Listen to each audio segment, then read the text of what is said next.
For much too long, as you all know, the immigration system has been broken, and it's long past time to fix it.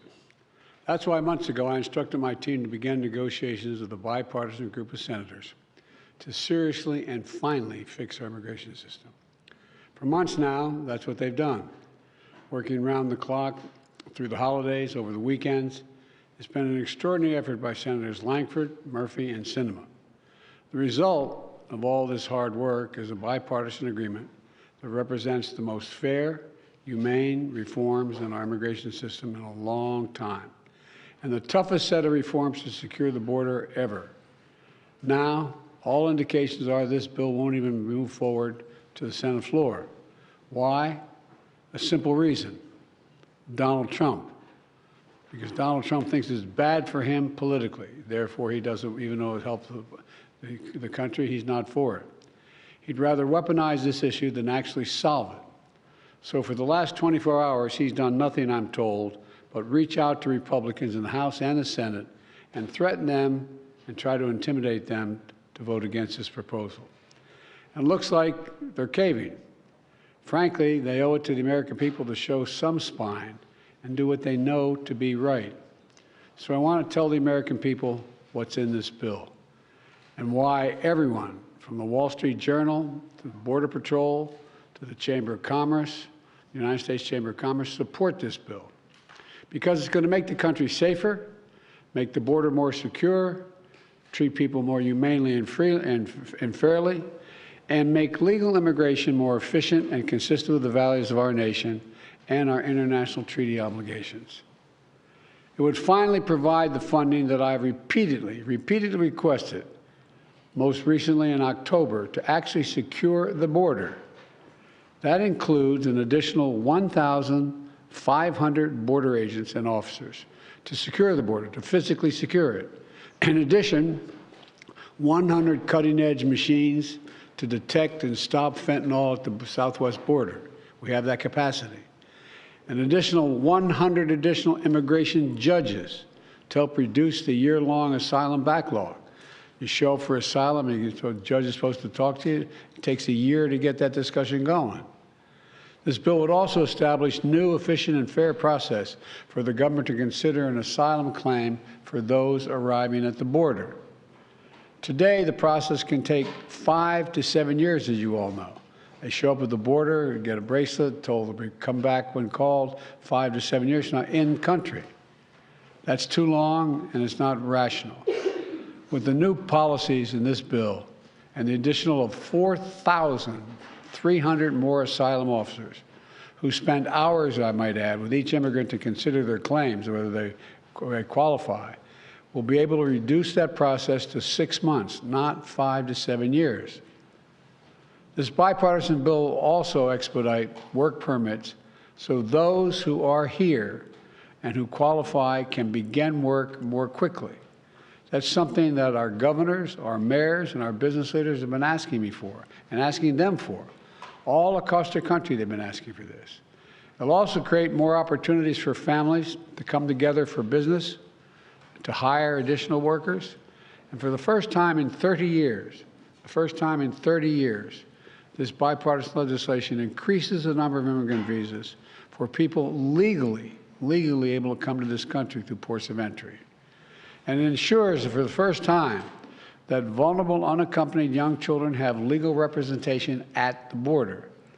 This bill would also give me, as president, the emergency authority to temporarily shut down the border when it becomes overwhelmed.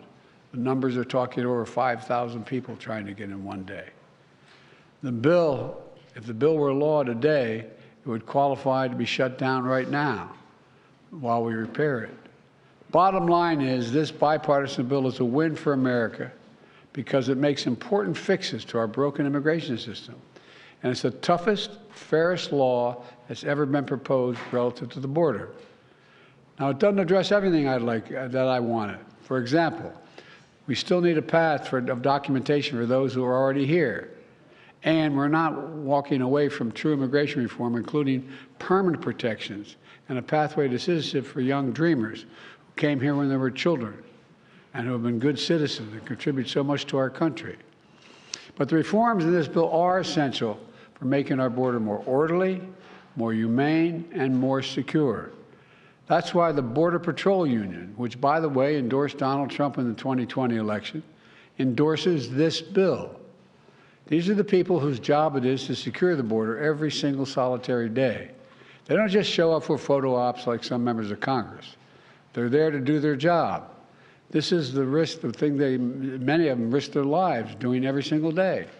And they decided, the Border Patrol decided, this gives them the tools they need to do the job, more personnel across the board. It's also why the U.S. Chamber of Commerce endorsed this bill, because they know this bill is not just good for the border, it's also good for American business and for the American economy. And it's why the Wall Street Journal endorsed the bill, with the headline this morning which reads, quote, "A border security bill worth passing. The Senate has reforms Trump never came close to getting." That's the quote from the Journal. This bill would also address two other important priorities. First, it provides urgent funding for Ukraine. I'm wearing my Ukraine tie, my Ukraine pin, which I've been wearing because they're in dire straits right now defending themselves against a Russian onslaught, a brutal conquest. The clock is ticking. Every week, every month that passes without new aid to Ukraine means fewer artillery shells, fewer air defense systems, fewer tools for Ukraine to defend itself against this Russian onslaught, just what Putin wants. Ukrainians are fighting bravely. You know, many of you, I look around the room here, have followed me in this for a long time.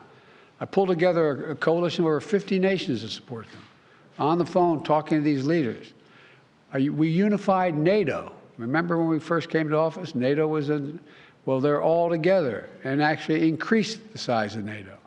We can't walk away now. That's what Putin's betting on. Supporting this bill is standing up to Putin. Opposing this bill is playing into his hands. As I've said before, the stakes on this fight extend well beyond Ukraine. If we don't stop Putin's appetite for power and control in Ukraine, he won't limit himself to just Ukraine. And the cost for America and our allies and partners will rise. For those Republicans in Congress who think they can oppose funding for Ukraine and not be held accountable, history is watching. History is watching. The failure to support Ukraine at this critical moment will never be forgotten. The position of the MAGA Republicans can be characterized by the New York Times headline. First, and this is the headline, it reads, "Trump first, Putin second, America third." That cannot pertain. This bipartisan agreement also provides Israel with what it needs to protect its people and defend itself against Hamas terrorists. And it will provide the necessary life-saving humanitarian assistance for the Palestinian people. By opposing this bill, they're denying aid to the people who are really suffering and desperately need help. You know, there's more work to get this done over the finish line, and I want to be clear. Doing nothing is not an option. Republicans have to decide. For years, they said they want to secure the border. Now they have the strongest border bill this country has ever seen. We're seeing statements about how many oppose the bill now. Look, I understand the former president is desperately trying to stop this bill because he's not interested in solving the border problem. He wants a political issue to run against me on. They've all but said that across the board. No one really denies that I'm aware of. The American people want a solution that puts an end to the empty political rhetoric which has failed to do anything for so long. We have to get the resources to the border to get the job done. So Republicans have to decide, who do they serve? Donald Trump or the American people? Are they here to solve problems or just weaponize those problems for political purposes? I know my answer. I serve the American people. I'm here to solve problems. It was just months ago that Republicans were asking for this exact bill to deal with the border, to provide support for Ukraine and Israel. And now it's here. And they're saying, never mind, never mind. Folks, we've got to move past this toxic politics. It's time to stop playing games with the world waiting and watching. And by the way, the world is waiting. The world is watching. They are waiting and watching what we're going to do. We can't continue to let petty partisan politics get in the way of our responsibility. We're a great nation. It's not acting like a great nation. So I'm calling on Congress to pass this bill, get it to my desk immediately. But if the bill fails, I want to be absolutely clear about something.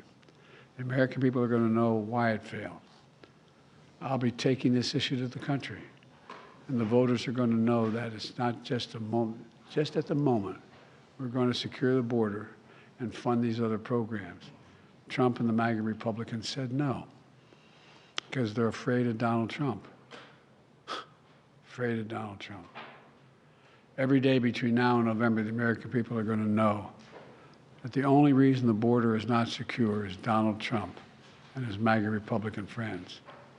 It's time for Republicans in the Congress to show a little courage, to show a little spine, to make it clear to the American people that you work for them, not for anyone else. I know who I work for. I work for the American people. In moments like this, we have to remember who in God's name we are. We're the United States of America. You've heard me say it many times. There's nothing beyond our capacity if we do it together. We're right on the verge of doing it together.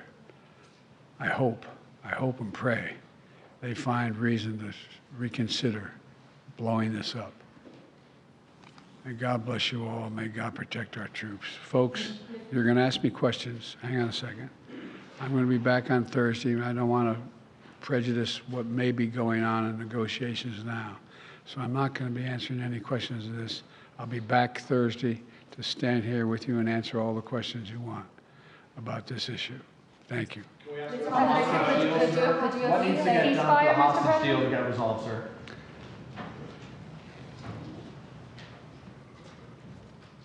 This indirectly has a lot to do with the hostage deal and what's going on in the Middle East.